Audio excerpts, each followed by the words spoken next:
Yung mga chong, isang mabilis lang para sa PBA updates. Oops, pasensya na mga chong, eto na lang inabot ko. Sa huling kanto nakadikit lang ang pintura. Si Jalen Johnson walang sayaw-sayaw pero may bira. Si Mamuyak binibasic si Japet Aguilar pero nakakalas pa rin ng jeans. Si Justin Brownlee sumimple ng isa sa tres. Sabay tulong si RJ Abarientos. Mahigit 3 minuto medyo konsumido na si Coach Yeng. Sabay engay ng barangay dahil si JB bumitaw uli sa 3. Umiiksi na ang oras. Kontrolado pa rin ng Hinebra ang laban. At ang ganda na ng ngiti ng number 1 fan. Dahil si RJ Abarientos ayan na naman, umenduan. Ang baba na ng enerhiya sa bench ng Ross. Habang sa jeans pataas ng pataas. Si Scottie Thompson dumiin ng isa sa tres. Lumilinya pa ang pintura pero yan huli na. At para tuldukan ang laban si Japet Aguilar na ang bahala dyan. At yun na nga, panalo ang Barangay Hinebra. Best player of the game si RJ Abarientos na bumig-game ng 30 points, 6 rebounds, 7 assists at 3 steals. 4-2, nagkatotoo na nga ang banat ng mga hindi maka-rain or shine na mag-i-intro boys din ang pintura. Pero sayang, mas inaabangan ko yung Master Pogi versus Sex Bomb Jalen.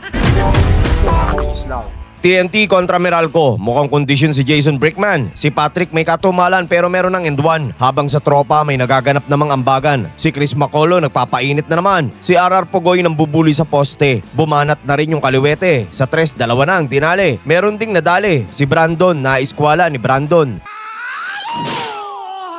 Lamang ang tropa, 29-25. Sa ikalawang kanto may sagot ang Bolts sa malayo. Si Gardner nagtanim ng isa sa tres. Kaso may bawi pa rin si Jordan Heading. Pag may dumoble, medyo nalilibre. At pag ganyan, alam mo na mangyayari. May ganyan din si Calvin Oftana. Si Chris Newsom may panaka-naka. Habang si Chris Macolo nagpapawaw ng mga tagahanga. Pero dikit lang to na dinagdagan ni Uncle Kelly. Sa patapos na first half, jumakpat sa 4. Ang score 51-44.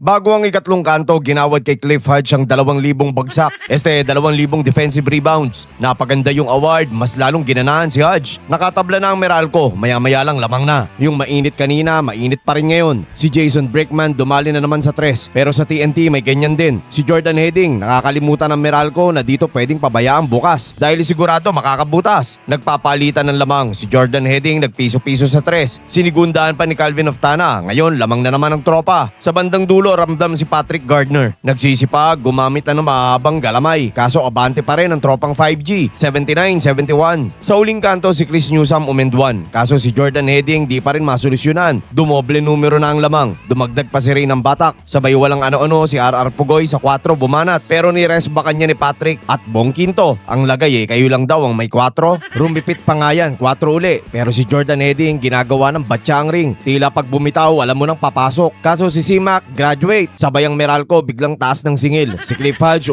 overall impact, tabla na. Tsansa ng Bolts makalamang kaso si Bong Quinto offensive. Pagkakataon naman ng tropa at hindi sinayang yan, nino pa? Si Jordan Heading uli. Hindi sa 3 pero sa oblo naman. Ang katumbas 3 din. 12 segundo chance uli ng Meralco tumabla o manalo. Kaso walang 4 ngayon para kay CJ Cancino. At yun na nga, panalo ang TNT tropang 5G. Best player of the game si Jordan Heading na kumaliwan ng 30 points kabilang ang 7 tres. Nagmalupit ang tropa. Lalo na to, Ipo Makunochi.